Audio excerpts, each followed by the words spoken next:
you know that when the president went out and was so disrespectful towards the Muslim community by sitting up there and saying what he said about Iran and how they need to open the Strait of Hormuz and all of this other stuff, and then he ended it by saying, praise be to Allah. Do you know that 5 minutes after I posted on social media about how vile that was to the Muslim community, to the Islamic community, the world over, do you know it wasn't 10 minutes later that I got text messages from an abundance of people that said to me, damn it, Stephen, don't fall for the okie doke. The man wants them to think he's crazy.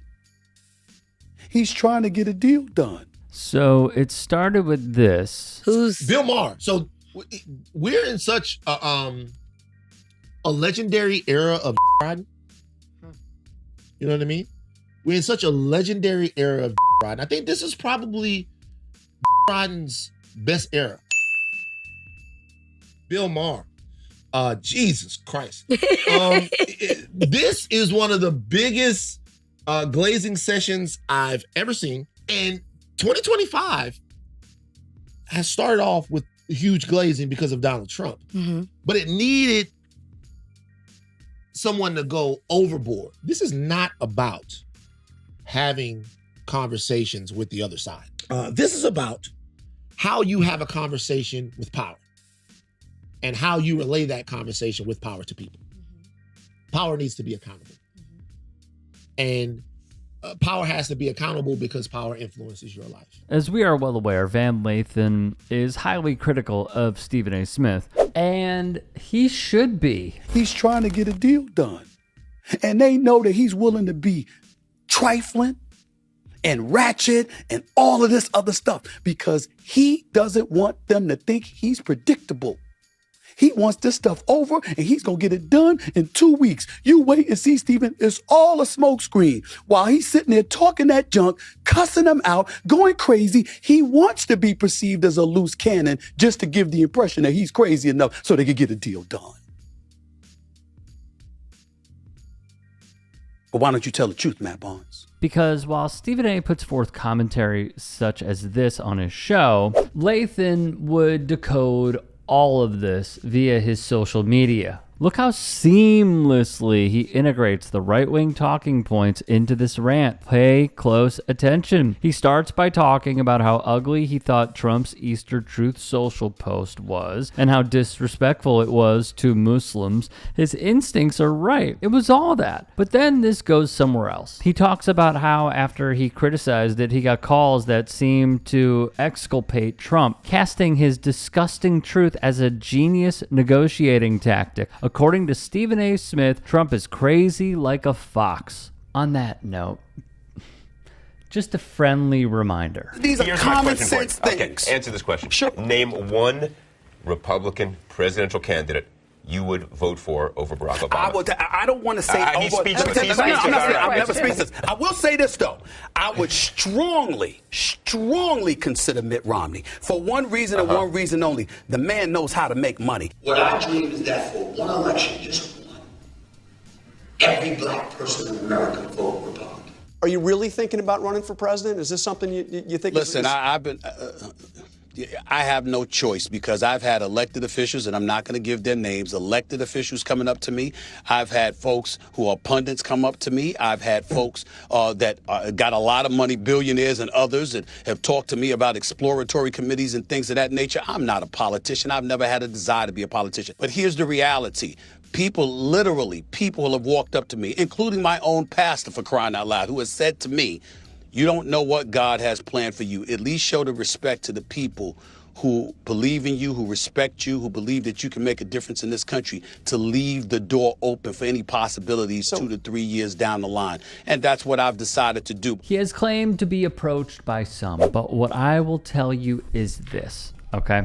I saw that Ben Shapiro's The Daily Wire has one Twitter reporter person practically devoted to covering Stephen A. Smith. I would argue that this is intentional, that the right is propping him up a lot. And it's not just the Daily Wire. It is other ventures and other media personalities that are championing what he has to say and using him as an example. And that makes me question who his sources are in government that are feeding him these lines. Because the sentiment, whether it is his criticisms that fall short with Jasmine Crockett, his criticisms that fall short with Colin Kaepernick, his criticisms that fall short with others, I would say that he is likely getting some of these lines and some of these talking points from Trump-aligned folks. I call it as I see it. It really seems fairly obvious that this is what is happening. The fact that he goes harder on Jamil Hill than he does Steve Bannon. The fact that he goes harder on Kerry Champion than he does Tom Homan. The math is mathing for once. I did see some snippets from his interview on This Week on ABC when he says that like several billionaires and politicians have come to him and said, you know, you should run. I'm skeptical. I'm not calling Stephen A. a liar. I am skeptical, and I would love to know who are these people that are saying, Stephen A. Smith, you should run for president? Now, Van Lathan would go even further. Stephen A. then goes on to rather flippantly categorize the JCPOA as Obama capitulating to Iran, paying them for peace, rather than what it was, which was a diplomatic solution to the Iranian nuclear problem, one that was negotiated alongside the EU. He then throws in former President Joe Biden for good measure, criticizing the way the past two Democratic presidents dealt with the country. No mention, zero, of past GOP presidents in there at all. He's right. Lastly, from Lathan. But more than all this, Stephen A. inadvertently admits that after he criticized President Donald Trump, he got calls from people telling him how he was wrong. That's not a big deal. All of us with mics get those types of calls about what you should have said. I get no calls from Trump people, to be clear, Van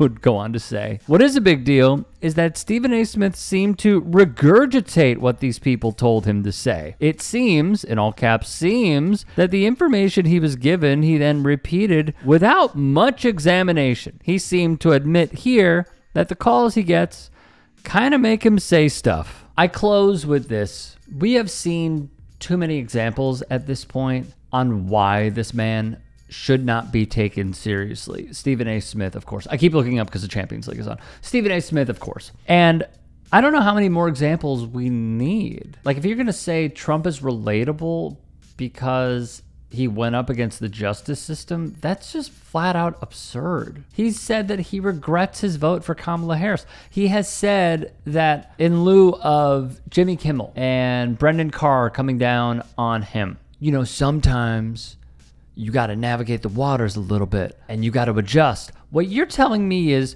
suck up to fascism. That's what you're saying. You're not saying do everything you can to inform the populace on why you shouldn't bow down to a king. What you're saying is, I will bow. Again, I don't know how many more examples we need, but add this one to the list. Hey, I appreciate you watching. Now, if you can, please do become a channel member by going to youtube.com/TYTsports and clicking the join button. If that's too much for you, you can just go to tyt.com/join to become a member. It helps all of us out here at the Young Turks and keeps our network afloat. In addition, you could follow me on my socials on Twitter, Instagram, and TikTok. Appreciate the love. Have a great day.